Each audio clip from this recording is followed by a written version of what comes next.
एक शेर, मैं सियासत राजनीति पर पढ़ता नहीं हूं, लेकिन एक शेर मैं मोदी जी को समर्पित करना चाहता हूं। स्वागत। एक कवि सत्ता से किस भाषा में बात कर सकता है? पढ़ता हूं। स्वागत। समूची बंदरों की नस्ल को अंगद समझते हैं। आहा।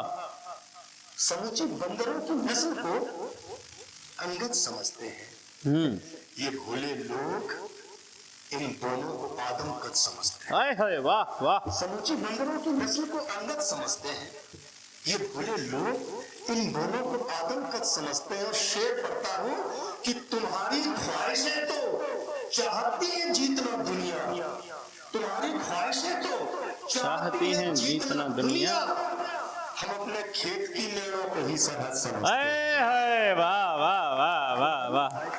जीतना दुनिया, हम अपने खेत की मेड़ों को ही सरहद, हमारा जीना मरना तो वही, हम अपने खेत की मेड़ों को ही सरहद समझते हैं।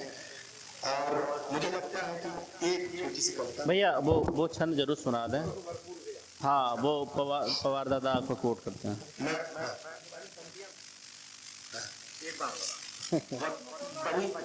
मुगर्रर इरशाद। समूची बंदरों की नस्ल को अंगद समझते हैं। ये भोले लोग इन दोनों को आदमकद समझते हैं। तुम्हारी ख्वाहिशें तो चाहती हैं जीतना दुनिया, हम अपने खेत की माँ को ही सरहद समझते हैं। वाह। लहू में हरकतें मुंह में जुबान डालेंगे। आहा। लहू में हरकतें मुंह में जुबान डालेंगे।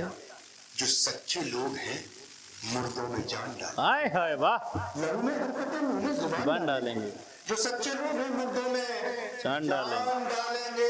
जो सच्चे लोग हैं मुर्दों में जान डालेंगे। इनके बच्चों की हिफाजत है जरूरी साहब, रोटियां पेट में यही किसान डालेंगे। वाह वाह वाह वाह वाह वाह वाह। बच्चों की हिफाजत है जरूरी साहब, वाह। तो रोटियां पेट में यही किसान डालेंगे। और देखिए, आप सारे लोग बहुत उपलब्धियां पाए हुए लोग हैं। मैं ये मानता हूं कि आपने बहुत कुछ ऐसा देखा है जो हमने नहीं देखा होगा, लेकिन इतना जरूर है कि दुनिया को महसूस मैंने बहुत करीब से किया है।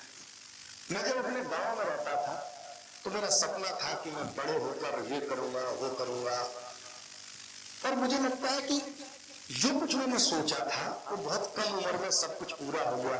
22 साल की उम्र में मुझे महामहिम राष्ट्रपति साहब अब्दुल कलाम साहब ने राष्ट्रपति भवन में बुला के BSc पढ़ रहा था, मैं वहां सम्मानित किया। 35 साल की उम्र में मुझे अमेरिका के UNO के मंच पर, जहाँ राष्ट्रपति प्रधानमंत्री का, तो वहां बुला के सम्मान मिल गया। दुनिया घूमी, सब कुछ देखा, और मैं इस निष्कर्ष पर पहुंचा कि आप जब अपनी देहरी छोड़ते हैं, अपना गांव छोड़ते हैं, अपना परिवार छोड़ते हैं, किसी दूसरी आगो हवा में जाते हैं, तो आपकी लड़ाई दो तरह की होती है। एक तो ये है कि आप कुछ भी करके आगे बढ़ना चाहते हैं, आप अपने सारे मूल्य, सारी मर्यादाएं, आप अपना बचपना, अपने संस्कार सब छोड़कर आगे बढ़ना चाहते हैं, तो आप आगे तो बढ़ जाते हैं, फिर पीछे नहीं लौट पाते हैं। फिर आपकी वो गली, वो सड़क, वो कूचा, वो सब छूट जाता है। और अगर आप उस मर्यादा, उस संस्कार को लेकर अगर आगे बढ़ते हैं, तो आपकी लड़ाई सिर्फ यही होती है कि हर जगह जहां आप जाते हैं वहां आप सब कुछ पाना तो चाहते हैं, लेकिन इस शर्त पर कि मेरे संस्कार, मेरा गांव, मेरी मानवता, मेरा बचपन, मेरा परिवार जिंदा रहे। सही बात। तो जब आप इस शर्त पर लड़ाई करते हैं तो आप जाते हैं, दुनिया देखते हैं, महसूस करते हैं, और लौटकर फिर अपने गांव आना चाहते हैं, जैसा मैंने किया। जो मुझे ऐसा लगा कि मतलब दुनिया में कोई भी चीज, कुछ भी ऊंचा नहीं है। आप जिसको ऊंचा मानते हो वहां कुछ भी नहीं है, वही धुआं हवा है, कुछ भी नहीं है। तो मैंने एक कविता पढ़ा, धूल में लिपटे हुए बच्चे को पढ़कर देख लेना। धूल में लिपटे हुए बच्चे को पढ़कर देख लेना, या कभी दादी की उंगली को पकड़कर देख लेना, और भी सुंदर लगेगा रूप शीशे में तुम्हारा, गांव की मिट्टी को चेहरे पर रगड़ कर देख लेना। वाह वाह वाह वाह। और भी सुंदर लगेगा रूप शीशे में तुम्हारा, गांव की मिट्टी को चेहरे पर रगड़ कर देख लेना। कविता शुरू होती है, सुनिएगा। जीवन की इस भाग दौड़ में जब थक जाता 2 मिनट की कविता है ना। मेरी अब पढ़ने की बहुत थकान है, मेरी मानसिकता नहीं है और आपकी सुनने की भी नहीं होगी, लेकिन स्वागत। मैं एक कविता सुनाता हूँ। स्वागत। जीवन की इस भाग दौड़ में जब थक जाता हूँ, हाँ। दौलत बेगम की चाहत में जब बिक जाता हूँ, आत्महीनता जब सीने में घर कर जाती है और निराशा की बदली सिर पर मंडराती है, तब मुझको बहलाता है मेरा प्यारा बचपन।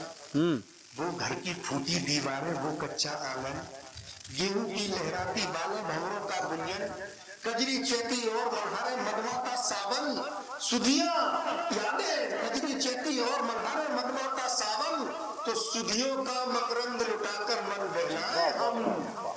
और अगली पंक्ति आप तक पहुंच जाए तो अब आशीर्वाद देना। तो कजरी चेती और मल्हारे मगमाता सावन, कजरी चेती और मल्हारे मगमाता सावन, तो सुधियों का मकरंद लुटाकर मन बहलाए हम। आओ उस कच्चे घर में फिर दिया जलाएं। वाह वाह वाह वाह वाह। सुधियों का मकरंद लुटाकर मन बहलाए हम। आओ उस कच्चे घर में फिर दिया जलाए हम। अपने अपने गांव पुराने दिनों में लौट जाना। आओ उस कच्चे घर में फिर दिया जलाए हम। गुल्ली डंडा और कबड्डी, चोर सिपाही छुआ छुआवल, पिंटू टिंकू दुर्री काकी, मुखिया जी का मान मनोवन, सारे दिन की धमा चौकड़ी थक कर घर आना, अम्मा का हल्ला सुनकर के आंखें भर आना। अरे कैसे कह दूं तब जाने कैसे पढ़ लेते थे, भैया भाभी का आंखों आंखों में बतियाना। वाह वाह वाह। कैसे कह दूं तब जाने कैसे पढ़ लेते थे, भैया भाभी का आंखों आंखों में बतियाना। अरे मुझको रोज चिढ़ाती थी और पागल कहती थी, घर से थोड़ी दूरी पर एक राधा रहती थी। सी निर्बोध नयन की चंचल चितवन पर, घर से थोड़ी दूरी पर एक राधा रहती थी। अल्लड़ सी निर्बोध नयन की चंचल चितवन पर, 100 जन्म लुटा दूं उस रधिया के छुटपन पर। उस रधिया के छुटपन पर ऐसे लगता है वो अब भी पास बुलाती है। कौन?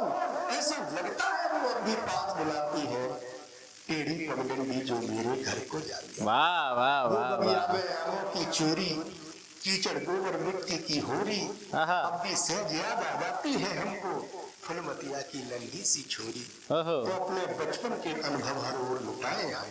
आओ उस कच्चे घर में फिर दिया जलाए हम। बहुत सुंदर। अंतिम पंक्तियां कविता की करता हूँ। ओशो से किसी ने पूछा कि आप हमेशा उलटवासियां, आप कबीर को ये मानते हैं कि आपके कबीर आइडियल है, आप हमेशा उलटवासियां करते हैं। आदमी बढ़ता है, उम्र बढ़ती है तो आदमी का अनुभव बढ़ता है। मैं भी कविता इसलिए पढ़ पा रहा हूँ कि आप सारे लोग, मैं ये मानता हूँ, पढ़े लिखे कविता से जुड़े हुए लोग हैं। आमतौर पर जब भीड़ होती है तो इस तरह की कविताएं तो सुनाने का मूड नहीं होता। तो ओशो से पूछा जब, तो ओशो ने बड़ा शानदार जवाब दिया। ओशो ने कहा कि आपको क्या लगता है कि उम्र बढ़ने के साथ आदमी अनुभवी होता है? झूठ बात है। उम्र बढ़ने के साथ साथ आदमी शातिर होता जाता है, कुटिल होता जाता है, सही बात है, चतुर होता जाता है। उसे ये पता चल जाता है कि किस रिश्ते को किस तरह यूज करना। यहाँ से पंक्तियां पढ़िएगा, बचपन याद करिएगा। आओ उस कच्चे घर में फिर दिया जलाए हम। तुलसी की चौपाई जो गुरु नानक की साथी, इतनी पावन तब लगती थी बहना की राखी। वाह वाह वाह वाह। उस समय हम छोटे थे तो रखा चला करते थे, बड़े सोखता वाले, डबल वाले। तो हमारे 5 बहनें थी, तो हम रक्षाबंधन का इंतजार करते थे कि पूरे गांव में सबसे ज्यादा बहनें मेरी थी। कौन इन तक भर गए। तो जब मोटे मोटे रखा थे, कौन इधर ऐसे अकड़ के चलते थे कि हमसे बड़े सम्राट को इस संसार में है। और 8 15 दिन तक वो रखा भीगने नहीं देते, खराब ना हो जाए, कोई छू लेता। ऐसे कर ये रिश्तों का मूल्य था कि हम ये समझते थे कि मेरी बहन ने भले ही 50 पैसे का 25 पैसे का होता था, पर उन रिश्तों की मर्यादा, क्योंकि हम चतुर नहीं थे, कुटिल नहीं थे, बड़े लोग हुए। अंतर सुनेगा, तुलसी की चौपाई जो गुरु नानक की साखी, इतनी पावन तन लगती थी बहना की राखी। चाची चाचा, ताया ताई प्यार लुटाते थे, हम सब चुन्नू मुन्नू मिलकर शोर मचाते थे। आहा। अरे अंग्रेजी औषधियों की गठरी शर्माती थी, जब दादी गोदी में रखकर सिर सहलाती। हाय हाय, वाह वाह चाहे वाह। जितने थके, आज शुगर, कोलेस्ट्रॉल, बीपी, अंग्रेजी औषधियों की गठरी शर्माती थी, जब दादी गोदी में रखकर सिर सहलाती थी। और ये कविता की सबसे अच्छी पंक्ति मुझे लगती है डॉक्टर, स्वागत। जब दादी गोदी में रखकर सिर सहलाती थी और माँ धोती के कोने से काजल पोंछा करती थी। माँ काजल बड़ा हो जाता था तो धोती के छोक से मम्मी थूक लगा के पोंछती थी। माँ धोती के कोने से काजल पोंछा करती थी। छुटकी छोटी बहन माँ धोती के कोने से काजल पोंछा करती थी। छुटकी गुस्से में अपने सर को नोचा करती थी। हर मुरझाए चेहरे की भाषा सच्ची लगती थी। अरे टूटी खटिया पर मैली चादर अच्छी लगती। वाह वाह वाह वाह वाह। हर मुरझाए चेहरे की भाषा सच्ची लगती थी। टूटी खटिया पर मैली चादर अच्छी लगती थी। और अनुभव देखना, तमाम दुनिया देखने के बाद दो कविता पढ़ता हूँ। टूटी खटिया पर मैली चादर अच्छी लगती थी और छप्पर के नीचे सोने का मजा अनोखा था। ये शेरी रंगत तो बस आंखों का धोखा था। वाह ये वाह शेरी वाह। रंगत तो बस आंखों का धोखा था। वो बाबा की मैली सी खादी, टेसू के संग झेंझी की शादी। आहा, वाह वाह। मैली सी खादी, टेसू के संग झेंझी की शादी। वो कोठी का टूटा वाला पट, क्या बात है, जो भाभी के चेहरे पे घूंघट। हाय हाय, वाह वाह वाह। वो कोठी का टूटा वाला पट, जो भाभी के चेहरे पर घूंघट। तो यादों की खुशबू से मन आंगन महकाए हम। आओ उस कच्चे घर में फिर दिया जलाएं। वाह वाह, बहुत बढ़िया। आओ उस कच्चे घर में फिर दिया जलाएं। लुटाए देर तक हम सब ने लफ्जों के खजाने। तुम्हारे गांव से क्यों कर मोहब्बत है न जाने। अंधेरा हो घना तब तब हमें आवाज देना। तुम्हारे द्वार हम आ जाएंगे दीपक जलाने। बहुत बहुत शुक्रिया, बहुत बहुत धन्यवाद।